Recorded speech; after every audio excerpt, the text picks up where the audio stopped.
OP announces her pregnancy at her sister's wedding, and her sister's reaction was like this. Here's the full story. I'm 32, my sister is 28, and we've always been incredibly close. Point in case, she was the first person I told that I was pregnant, besides my husband of course. I told her essentially a week after I got a positive pregnancy test, which was about 3 months before her wedding.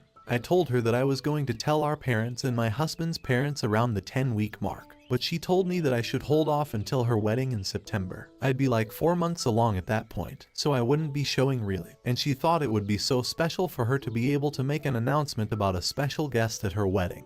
And it'd be her first niece or nephew, and my parents' first grandbaby. I agreed, because it seemed like it meant a lot to her, and again, we were super close and I was happy to do that for her. Turns out, the first trimester was awful with morning sickness and exhaustion. I would have preferred to be able to talk about it with my mom, but I was willing to grin and bear it for my sister's wedding. Well, the wedding came along, and about halfway through the night, I asked her when the announcement was happening. She told me that she had changed her mind and that her wedding didn't seem like a good time or place to announce my pregnancy. I was obviously super upset, since I went through a really awful first trimester with only my sister and husband to lean on. I decided I wasn't going to put the announcement on hold any longer just for her. So my husband and I pulled my parents aside and quietly told them to keep it private for the evening. They were thrilled, lots of hugs, a few tears, but a very touching and private moment. Literally no one else found out until I announced it on Facebook a week later. My sister found out around the same time as my Facebook post when my dad mentioned how we told him about it. And she texted me and called me a tramp who made her wedding about myself. And she hasn't spoken to me since. I've messaged her and apologized probably a dozen times since then, but she refuses to talk to me. And now she refuses to come see her little nephew who is almost a month old at this point.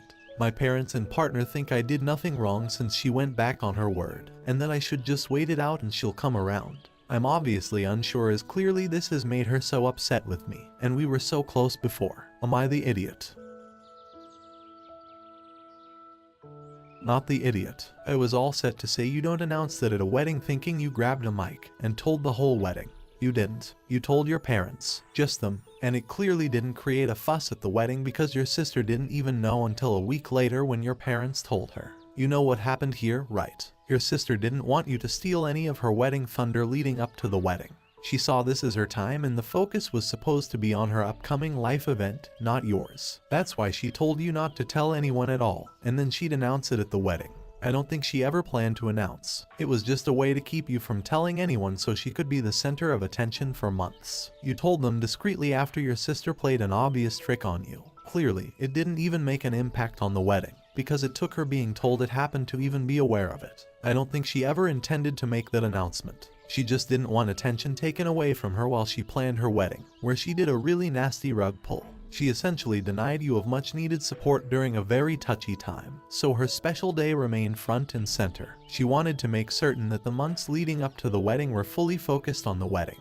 She didn't even know her parents had been told about the pregnancy until they told her, so clearly didn't detract from the wedding. I'm wondering if it's actually the FB announcement and finding out their parents were told earlier. If you're self-absorbed enough to expect to be the center of attention for months before the wedding, then I suspect you'd also expect to be the center of attention for weeks after also. 100%. She was worried your parents would be supporting you in your pregnancy rather than her, or maybe wouldn't spend as much on her wedding because they were preparing and buying things for the baby. This was manipulation by your sister, and her behavior after the fact really shows where her priorities are. Not the idiot. You wanted to tell your parents. Your sister insisted on you waiting to make it a moment at her wedding. Then, last minute she changes her mind. So you tell your parents privately, you didn't make a big announcement. Now she's mad and won't talk to you. Stop apologizing, you did nothing wrong.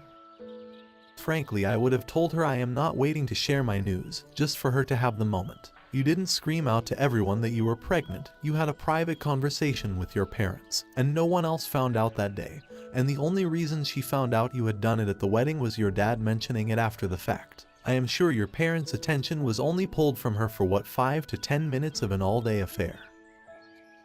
Our second story is titled, Am I the Idiot for Refusing to Miss Some of My Kids' Events When My Ex-Wife's Husband Asked? Here's the full story. I share 2 kids, Indy 10 male and Colby 8 female, with my ex-wife Thora. We have remained very close and she and I don't follow a strict parenting plan. We do our best to have the kids see us both as much as possible. We celebrate every birthday, every Christmas together, and we show up to support our kids together as much as we can make work with our jobs. Our families are also still very tight. The kids love it. Sometimes it will be my parenting time, but they want Thora and so they spend that day with her, or vice versa. Works so well for the kids. Thora married Michael in November 2021. He and I got along in the beginning. He clearly loved Thora and was great with the kids, which is what Thora and I cared most about. But then this past summer some things changed with Michael. An example is Indy was singing and playing an instrument at this little talent show his summer camp set up. Thora and I both went, so did Michael, who took the day off work. Michael did not look happy to see me, and once Thora was not within earshot or sightline, he was visibly tense and I swear he groaned at some point near me. Then Thora had to go out of state to see a friend of hers who was very sick. The kids chose to stay with me and I don't believe Michael was happy about that. I tried to ask him about it but he swore things were fine. In November, Indy and Colby had a busy month with different standout things within extracurriculars and school. I was lucky enough to attend 9/10 of them, with Thora attending 8/10. Michael got to attend 3/10. All three were ones I could attend and it felt very much like he didn't want me there. Late last month when Michael and I were the ones attending a school function for the kids, that he asked me to show up to less of the kids' events and let him and Thora do some of that stuff with the kids as a family. I told him they already do. He said not when I'm around. That I am getting in the way of him being a parental figure for the kids. I told him he was a parental figure and the kids love him. He said they will never consider us equal until they see him instead of me at some of these events. He said it's important for the more stable family unit of 4. I told him I was not willing to miss the kids' events. He did not take it well and accused me of interfering and alienating their chances of a family unit. He texted me after the event with things he wanted me to miss, including Indy's elementary school graduation in May. I told him it was not happening. He told me Thora wanted this too. Thora knew nothing of this and told me the kids would be so upset if we did what Michael wanted, which I knew also. She was angry at Michael. Michael is angry at me still. He called me an idiot. I don't want to believe I'm an idiot, but I know this is not the norm for every divorced parent's situation. And it makes me ask if I am the idiot for not letting them have some of those events just them. Am I the idiot? Not the idiot. You and your ex are doing everything you can to put your kids first. Don't let this guy's insecurities get in the way of that. You are even in agreement that he shouldn't get to decide how the two of you are co-parenting. Hope he is so willing to allow this guy an important role in his children's life, because more love and support is a good thing.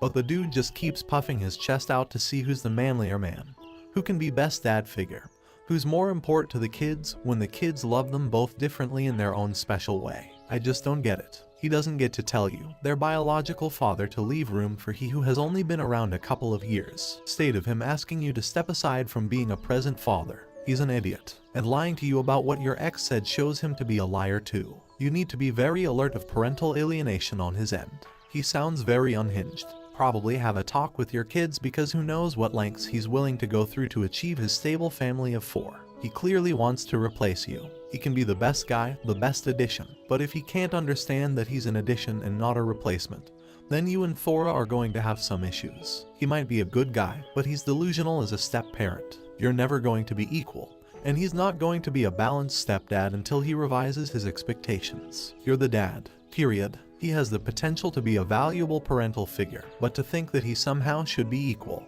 This dude, you, your ex, and your kids seem to have a really healthy thing going. It's really unfortunate that he didn't show his true colors until recently, but that shouldn't lead to you changing your deal. He needs to realize that he's being added into a functioning family unit, and that while that leads to changes, those should not ever be at the expense of the kids or your relationships with them.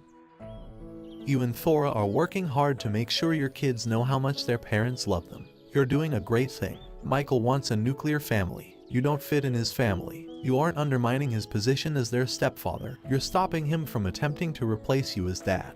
He wants your children to turn to him instead of you. He feels as though he's entitled to a stronger bond because he's married to their mother. He's projecting and he's attempting to undermine you. You need to talk to Thora. Just tell her that you've thought that Michael was upset with you for a while and you weren't sure what you'd done, but he finally spoke to you, that he wants you to spend less time with the kids so he can bond with them. So she should try and figure out some way for them to spend time together during her time because you aren't giving up time with your children for him. Our third story is titled, Am I the Idiot for Kicking My Sister Out After She Refused to Babysit My Son? Here's the full story. At female 30, live with my husband male 31, and our son male 5. My sister female 22 is still in college and has to move out with us 3 months ago because she had some issues with her roommates. Things were going fine until this argument. Also, she doesn't work, but my parents send her some money for textbooks and groceries, although she barely ever has contributed to the household since she moved in with us. We also live in a different state from our parents and family, so I'm basically throwing her in the streets by kicking her out, which would make me a big idiot. So, my son comes back from school at around 3 to 3:30 p.m. My husband works until 6 and I work until 5, although sometimes I have to stay an hour or 2 extra. This is not normal, maybe 3 or 4 times per month when we're behind in a project. We had a babysitter that would wait until he's back. He comes back home via the school bus and would stay with him until me or my husband come back from work. However, she recently discovered she's sick and told us that she can't continue working, as she has to go through treatment. We thanked her for telling us and wished she would get better soon. I asked my sister to babysit our son until we can get a new babysitter, given that she doesn't have classes at that time. She told me she never agreed to babysit when she moved in here, and that I should have told her beforehand so she could find somewhere else to live. I told her that I knew this wasn't out agreement, but this was something exceptional since our babysitter has medical issues. It's not neither of our fault, and she would prefer 100 times to not be in this situation. She still told me she can't babysit because sometimes she has to go to the library or to study with friends, and babysitting would limit her hours of studying. I got angry, maybe too angry, so I told her that we never ask anything from her. We helped her because we wanted to be kind with her, and yet she can't even compromise to stay a few hours home just until we find a new babysitter. I ended up telling her she has a week to leave because we will not be providing food or a roof to a tramp like her. One of my son's friends' mom is taking care of my son now. They go back to her home together and I pick him up later. My sister tried to apologize, but I told her I don't want to live with her because she showed me her true colors. She also have told our family, and a lot of them are giving me crap for leaving my sister homeless. My husband, my in-laws and friends support me, but it feels as if my family isn't on my side. Makes me think I'm an idiot, to be honest. Not the idiot. This is not you routinely exploiting your sister. It's asking for help in a sudden moment of need. My family is normal and therefore we scramble to help each other when need be. Family dynamics in the US are apparently weirdly cold, individualistic, selfish, and transactional, so maybe over there we would be the weird ones. You were not asking her to babysit indefinitely, just literally to help out, while you looked for an alternative. She was all fine and dandy with living with you for free while not contributing at all to the household, and the first time you asked her for temporary assistance with something, she made it clear that she has zero intention of helping out ever. You are under no obligation to help someone out who would not reciprocate when you need them. It's so disappointing when people that you have made sacrifices to help show you that it's one-sided. I've been there with my younger sister and my sister-in-law as well. It really hurts. Here I am thinking we're family. Of course I will give up my space, my privacy, my time and money to make sure you have a place to stay, food to eat, etc. I know you would do the same for me. And then you find out you're wrong. The worst part for me was questioning myself and my own generous nature. You did a very generous thing.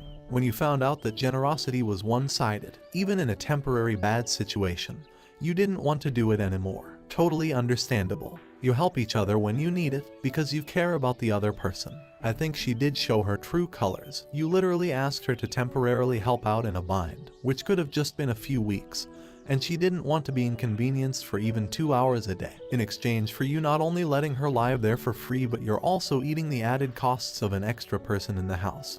So you're paying the added utility and grocery costs.